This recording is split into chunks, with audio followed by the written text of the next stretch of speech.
ستونزو سره مخ کیږي تر څو آخرت ته د ګناه له پیټې سپک ولاړ شي. محمد رسول الله صلی الله علیه وسلم فرمای، د ابن ماجه حدیث ده، ان العبد لیحرم الرزق بالذنب یصیبه، بېشکه بنده د هغه ګناه په وجه چې کوي یې له روزي څخه محرومیږي. او عبدالله ابن مسعود رضی الله تعالی عنه فرمای، إني لأحسب الرجل ينفي العلم كما تعلمه للخطيئة يعملها. بېشکه زه دا باور لرم چې یو سړی به په ګناه کولو سره هغه علم هیروي چې زده کړی وي. او امام غزالی رحمه الله فرمای، په دې پوه شه چې هیڅ یو بنده ګناه نه کوي مګر دا چې د زړه مخې توریږي.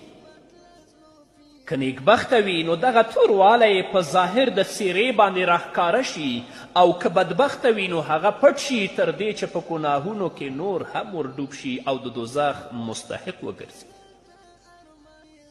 د ګناهونو په وجه په دنیا کې د آفتونو په اړه ډیر احادیث او د سلفو ویناوې راغلي، لکه فقیري، مریضي او داسې نور آفتونه.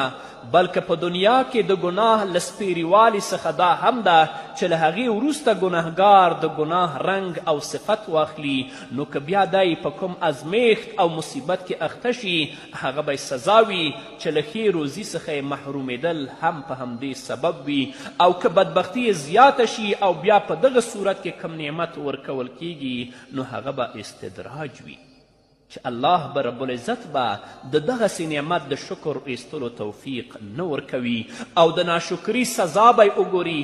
او د اطاعت کوونکي بنده د اطاعت ګټه او برکت دا دی چې هر نعمت او ورکړی د اطاعت بدلوي، چې بیا د هغې د شکر ویستلو توفیق د الله رب العزت له طرفه ورکول کیږي. همدارنګه د نیکبخته انسان هر مصیبت او تکلیف د هغه د ګناهونو کفاره ګرځي، او الله رب العزت به یې په درجو کې زیاتوالی راولي.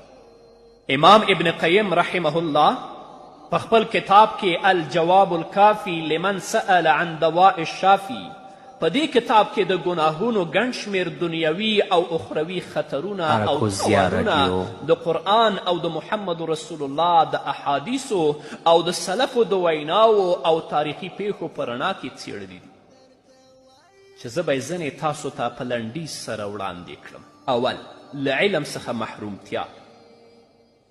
علم نور او رڼا ده چې الله رب العزت د بنده په زړه کې اچوي، خو ګناه دغه رڼا مړه کوي.